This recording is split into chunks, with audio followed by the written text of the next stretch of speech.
যাচ্ছি।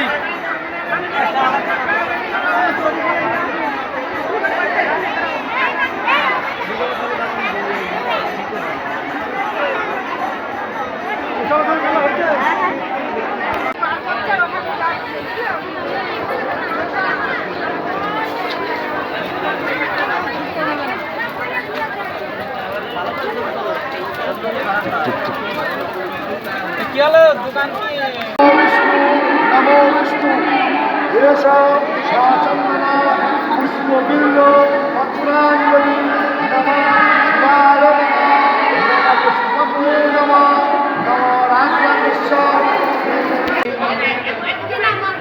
প্রথম কথা হচ্ছে যে একাদশী তো অনেক আছে, তার মধ্যে ভূমিটা বিশেষ কারণ হচ্ছে এই একাদশী, যেটা আমাদের তথ্য আছে যে ভীম একাদশী করেছিলেন।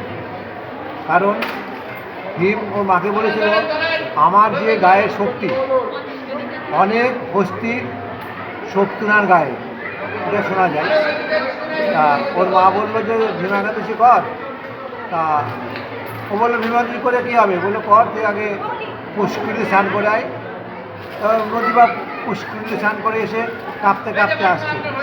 বলে কাঁপছিস কেন? তুই তো সর্বশ্রেষ্ঠ শক্তিধর, তুই তাই তো হু করে কাঁপছে। তখন বল, শোন, এই একাদশীটা করলে এই শীতের যে কাঁপুনিটা কমে যাবে, এটা গল্প আছে। আর একটা তথ্য হচ্ছে যে আজকের একাদশী স্বামী স্ত্রী সধবা বিধবা যারাই করবে, বিশেষ করে সধবা বিধবাদের একটা কথা আছে যে যারা সধবা তারা এই ভীম একাদশী আজকে পালন করলে, নিয়ম মতো পালন করলে তারা বৈধব্য জ্বালা যন্ত্রণা ভোগ করবে না। আর যারা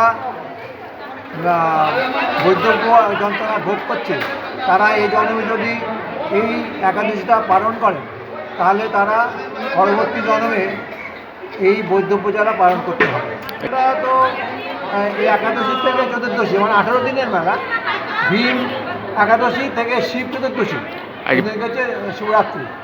আর এই মেলাটা প্রতিষ্ঠা হয়েছে, আমরা যেটা ইতিহাসে পেয়েছি, যে যখন এই বর্গী হাঙ্গামার জন্য মহারাজ এখানে এসেছিলেন, তখন শিব প্রতিষ্ঠা করেছিলেন। সেই দিনকেই একাদশী ছিল এবং চৌদ্দশী ছিল, সেই তখনই এই মন্দিরের মেলা সৃষ্টি। সেই মেলা তখনকার থেকে।